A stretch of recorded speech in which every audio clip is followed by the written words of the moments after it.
नमस्कार दोस्तों, आपका स्वागत है। आज जो हम कहानी देखने वाले हैं दोस्तों, वो एक सच्ची कहानी है। ये जिस लड़की की कहानी है उसका नाम है ओडेला। ओडेला हमसे ये कहती है कि एक दिन वो बहुत ही ज़्यादा बीमार थी और उस बीमारी में उसके परिवार वाले लोग उसको अस्पताल में लेकर गए और वो ये कहती है कि मैं चल भी नहीं सक रही थी, मैं इतनी ज़्यादा उस वक्त बीमार थी। और अस्पताल में लेकर जाने के बाद थोड़ा सा कुछ अच्छा लग रहा था, लेकिन वो कहते हैं कि फिर से मेरी पूरी एनर्जी डाउन हो गई और बाद में वो ये कहते हैं कि मैं पूरी तरीके से अचेत पड़ गई, मैं पूरी तरीके से बेहोश हो गई।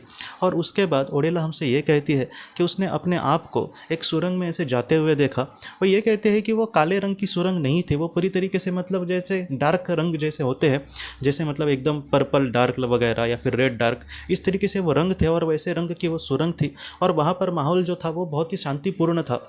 जैसे वहाँ पर वो ये कहते हैं कि बहुत ही शांति लग रही थी, समाधान का एक जिस तरीके से पूरा वातावरण वहाँ पर था। और बाद में ओडेला हमसे ये कहती है कि उसके सामने उसने अपने पिताजी को देखा। ओडेला कहती है कि उसने 4 साल पहले अपने पिताजी को खोया था और उनके जाने के बाद वो बहुत ही ज़्यादा दुखी थी। आज इतने सालों के बाद उनको देखने के बाद उसको बहुत ही खुशी हुई। और ओडेला ये कहते हैं कि मैं भाग कर कहीं ना कहीं उनके पास जाने की कोशिश कर रही हूँ, लेकिन हम दोनों के बीच में कुछ ऐसी लकीर थी जो मुझे दिख नहीं रही थी, लेकिन फिर भी मुझे पता चल रहा था कि उसके आगे मैं उनको मिलने के लिए नहीं जा सकती, इसलिए मैं जाने की कोशिश कर रही हूँ, लेकिन मैं जा नहीं पा रही हूँ। और उसके बाद ओडेला हमसे ये कहती है कि उसके बहुत ही ज़्यादा बुरा लगा कि इतने सालों के बाद मेरे पिताजी दिखे और मैं भी उनके पास नहीं जा पा रही। तब उसके पिताजी जो थे दोस्तों, उनने कहीं ना कहीं उसको शांत करने की कोशिश करी और उसको ये कहा कि तुम यहाँ पर मेरे पास इसलिए नहीं आ पा रही हो क्योंकि तुम्हारा जो फिलहाल का समय है वो यहाँ पर आने का नहीं है। जब तुम्हारा समय आ जाएगा तब मैं खुद तुम्हें लेने के लिए भी आऊँगा और सारी चीज़ें समझा कर कहने की कोशिश करूँगा, जिससे तुम सारी चीज़ें बहुत ही अच्छे से समझ सको, लेकिन ये वो वक्त नहीं है। ओडेले ने कहा कि मुझे बहुत बुरा लग रहा है पिताजी कि मैं आपके पास नहीं आ सकती, और आप ऐसा मत कहना कि मेरा समय नहीं आया, आप मुझे अभी ही अपनी दुनिया में लेकर जाना, मैं सच में बहुत ही ज़्यादा दुखी हूँ। तब उसके पिताजी ने ये कहा कि तुम मत चिंता करना, एक समय ज़रूर ऐसा आएगा जहाँ पर इन सारी चीज़ों को तुम ज़रूर मानोगी। और फिलहाल मैं यहाँ पर आया हूँ जिससे तुम्हें एक फ़ायदा ही होगा कि तुम्हें पृथ्वी पर किसी भी बात का डर नहीं लगेगा, खासकर मौत को लेकर, क्योंकि तुम्हें पता चलेगा वहाँ पर चल गया होगा कि जब तुम्हारे जीवन में ऐसा कुछ समय आएगा जहाँ पर तुम्हारा जीवन कर्तव्य पूरा हो जाएगा, तब मैं कहीं ना कहीं खुद तुम्हें लेने के लिए आऊँगा, इसलिए तुम्हें घबराने की भी कोई ज़रूरत नहीं है। और दूसरी बात उसके पिताजी ने ये कही कि तुम मत चिंता करना, मेरा जो साथ है तुम्हें लेकर वो कभी भी नहीं छूटेगा, बस फिलहाल ये समय नहीं है। और तुम ऐसा मत समझना कि हम आज एक दूसरे से दूर है, मैं कहीं ना कहीं हमेशा तुम्हारे साथ होता हूँ, बस तुम्हें महसूस करने की ज़रूरत है। और इस दुनिया में जो सच्चा प्यार है वो कभी भी नहीं मरता। मेरा और तुम्हारा जो संबंध था वो इसी जन्म का नहीं था, बल्कि हमने एक दूसरे के साथ बहुत सारे जन्म लिए हैं, इसलिए तुम ज़रा भी चिंता मत करना बेटा, मैं हमेशा तुम्हारे साथ हूँ। और ये कहते हैं कि इन बातों से मुझे सच में बहुत खुशी हुई। जैसे पृथ्वी पर हम किसी को दिलासा देने के लिए कभी कभी कुछ बातें कहते हैं, उसका इतना कभी कभी फ़ायदा नहीं होता, लेकिन उस दुनिया में उनके पिताजी ने जो भी कही बातें, उस बातों में पूरे तरीके से 100% सच्चाई थी, ऐसे ओडेला कहती है। और उसके बाद वो ये कहती है कि मैंने इन सारी चीज़ों को माना और पिताजी को कहा कि आप हमेशा ऐसे ही मेरे साथ रहना, और आपका जो प्यार है मेरे लिए वो कभी भी कम मत होने देना पिताजी, और मैं भी आपसे सच में दिल से बहुत प्यार करती हूँ।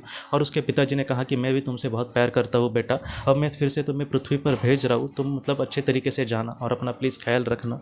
और उसके बाद उसने बातें मानी और वो ये कहती है कि मैं फिर से पृथ्वी पर लौट आई।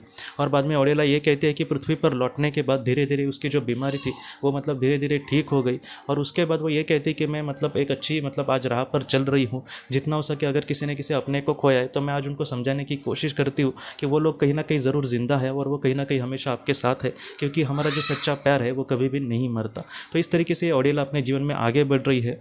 ये जो ओडेला की कहानी है वो कहीं ना कहीं हमें यही सिखाती है कि अगर हमने किसी अपने करीबी को खोया है तो वो उस दुनिया में सच में बहुत ही खुशी से ज़िंदगी जी रहे होंगे, और वो हमारे हमारा जो उनके साथ प्यार है वो कभी भी कम नहीं होगा। उस दुनिया में वो बहुत ही वहाँ पर बहुत सारा आशीर्वाद भी हमें ज़रूर भेज रहे होंगे, इसलिए आप ज़रा भी दुखी मत होना, वो कहीं ना कहीं हमेशा आपके साथ है, आप उनके साथ ज़रूर एक दिन मिलेंगे और उनके साथ बहुत सारे जन्म ज़रूर आप ले सकेंगे, आप ज़रा भी चिंता ना करें दोस्तों। तो दोस्तों हम अपने अगली वीडियो में किसी नए विषय को लेकर मिलेंगे, तब तक आप अपने परिवार का ख्याल रखना। आपका बहुत बहुत धन्यवाद।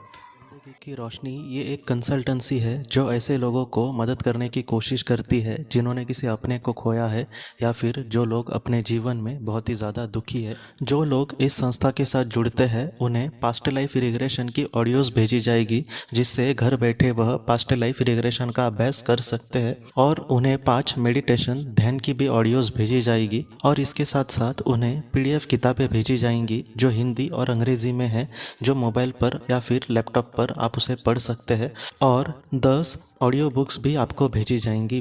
तो दोस्तों, अगर आप इस संस्था के साथ जुड़ना चाहते हैं तो कृपया इस नंबर पे व्हाट्सएप मैसेज करें। आपका बहुत बहुत धन्यवाद।